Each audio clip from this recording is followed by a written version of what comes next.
Hello friends, तैयारी साथ साथ चैनल में आपका स्वागत है। अगर आप हिंदी टीजीटी पीजीटी की तैयारी कर रहे हैं तो चलिए हम साथ साथ तैयारी करते हैं। अगर वीडियो पसंद आती है तो लाइक कीजिए, कमेंट बॉक्स में कमेंट ज़रूर कीजिएगा अगर कोई भी सजेशन हो।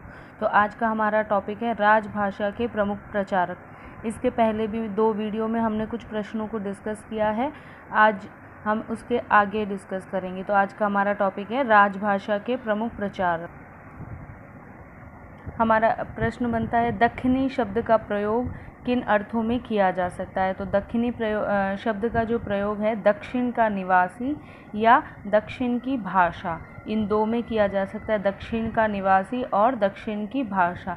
दक्षिणी नाम का पहली बार प्रयोग कौन सी शताब्दी में देखने को मिलता है। तो दक्षिणी नाम का पहली बार प्रयोग 17वीं शताब्दी में देखने में मिलता है। दक्षिणी भाषा कोई स्वतंत्र भाषा ना होकर 14वीं और 15वीं सदी की कौन सी बोली है। तो कौन सी भाषा है?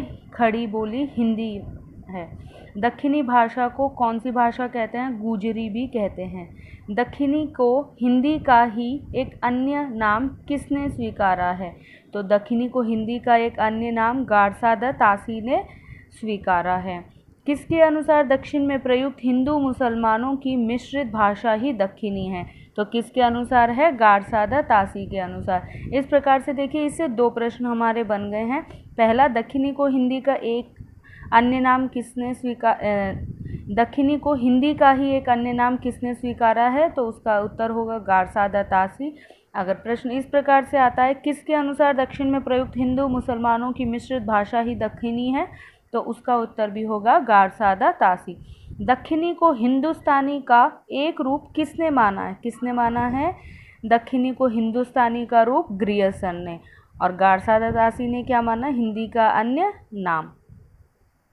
प्रयोग मुख्य रूप से दक्षिण के मुसलमान करते थे। ग्रियर्सन के अनुसार जो दक्षिणी भाषा है वो मुख्य रूप से दक्षिण के मुसलमान करते थे। हमारा अगला प्रश्न बनता है, विभिन्न विद्वानों के मत दक्षिणी भाषा को किस भाषा के रूप में माना है। ये हमें सुमेलित करना है। हमारा इसके अंदर देखिए, सुनीति कुमार चटर्जी है, उन्होंने क्या बोला? हिंदुस्तानी की सहोदर भाषा। और रामविलास शर्मा ने क्या स्वीकारा है? खड़ी बोली का विशिष्ट रूप। डॉक्टर भोलानाथ तिवारी के अनुसार क्या है? प्राचीन खड़ी बोली। इस प्रकार से हमें सुमेलित करने के लिए भी प्रश्न दे दिए जाते हैं। हमारा अगला प्रश्न बनता है, दक्षिणी का प्रारंभिक साहित्य किसे माना जाता है। तो माना जाता है ख्वाजा बंदा नवाज गेसुरराज को। तो हमारा अगला प्रश्न है, दक्षिणी गद्य का प्रथम उदाहरण कौन सा है। तो प्रथम उदाहरण कौन सा है? ख्वाजा बंदा नवाज गेसुरराज। और ये किसकी कृति है? ये कृति है मिराज अल आशिकीन की। और रेखता का शाब्दिक अर्थ क्या है? रेखता का शाब्दिक अर्थ है गिरी हुई। जिस प्रकार संस्कृत भाषा का सरल रूप प्राकृत भाषा है, उसी प्रकार फारसी भाषा का सरल करके बोलचाल की भाषा क्या कहलाई है। तो क्या कहलाई है? रेखता कहलाई है। रेखता। मुस्लिम शासन के दौरान दिल्ली व आगरा के मुस्लिम दरबार में प्रयोग होने वाली भाषा कौन सी है? फारसी। दक्षिण भारत के मुस्लिम शासकों के दरबार में प्रयोग होने वाली भाषा उर्दू। उर्दू में अरबी फारसी शब्दों के मिलने के बाद मिश्रित भाषा क्या कहलाई? रेखता कहलाई। इस प्रकार से देखिए, प्रश्नों को थोड़ा सा बदलकर हमें इसीलिए इनको बिल्कुल ध्यान से पढ़ना होगा। अगर प्रश्न आता है मुस्लिम शासन के दौरान दिल्ली आगरा के मुस्लिम दरबार में प्रयोग होने वाली भाषा कौन सी है, तो फारसी आएगा। अगर ये पूछा जाता है दक्षिण भारत के मुस्लिम शासकों के दरबार में प्रयोग होने वाली, तो उर्दू। और उर्दू में अरबी फारसी शब्दों के मिलने के बाद कौन सी भाषा हो गई? रेखता। ठीक है। हमारा अगला प्रश्न है, शायरों की प्रिय भाषा रेखता। ये किन किन अगर प्रश्न आता है शायरों की प्रिय भाषा, तो होगी रेखता। रेखता किन किन भाषा से मिली है? उर्दू, अरबी और फारसी से। अगला हमारा प्रश्न, हिंदुस्तानी शब्द का प्रयोग किसके लिए होता रहा है। तो इस प्रकार से आ जाएगा, भाषा के लिए, शैली के लिए, देश के लिए, बोली के लिए।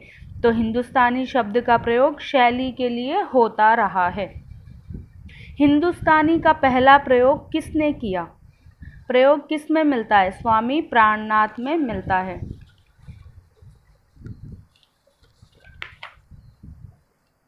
हमारा अगला प्रश्न, हिंदुस्तानी शैली का अधिक प्रयोग कौन कौन करता था? तो हिंदुस्तानी शैली का प्रयोग यूरोपीय यात्री, ईसाई, पादरी, अंग्रेज कालीन कर्मचारी करते थे। हमारा अगला प्रश्न, 1800 ईस्वी में कहाँ हिंदुस्तानी विभाग की स्थापना की गई? तो कहाँ की गई? फोर्ट विलियम कॉलेज में हिंदुस्तानी विभाग की स्थापना की गई। फोर्ट विलियम कॉलेज के प्राचार्य कौन हैं? John Gilchrist. जॉन गिलक्राइस्ट ने हिंदुस्तानी को क्या कहा? ग्रामीण हिंदी तथा उर्दू दो रूपों में ग्रहण की है। जॉन गिलक्राइस्ट ने हिंदुस्तानी जो भाषा है उसको किस प्रकार से ग्रहण करी है? ग्रामीण हिंदी तथा उर्दू दो रूपों में ग्रहण की है। फोर्ट विलियम कॉलेज में हिंदुस्तानी के नाम पर क्या पढ़ाई जाती थी? तो फोर्ट विलियम कॉलेज में हिंदुस्तानी के नाम पर उर्दू पढ़ाई जाती थी। 19वीं शताब्दी में यूरोपीय विद्वानों द्वारा लिखे गए सभी हिंदुस्तानी कोश किसके हैं? उर्दू के ही कोश है। हेनरी यूल तथा बर्गेल कृत प्रसिद्ध कोश कौन सा है जिसमें हिंदुस्तानी जबान को उर्दू ही कहा गया है? तो कौन सा है? कोश हॉब्सन जॉब्सन। पुर्तगाली 17वीं शताब्दी देश की भाषा के नाम पर हिंदुस्तानी रखा गया। तो पुर्तगाली जो 17वीं शताब्दी में जो देश की भाषा को हिंदुस्तानी रखा था उन्होंने, जिसे ही अंग्रेजों ने हिंदुस्तानी रूप में ग्रहण किया है। डॉक्टर सुनीति कुमार चटर्जी ने हिंदुस्तानी का प्रयोग कब से माना है? 17वीं शताब्दी के प्रारंभ से माना है।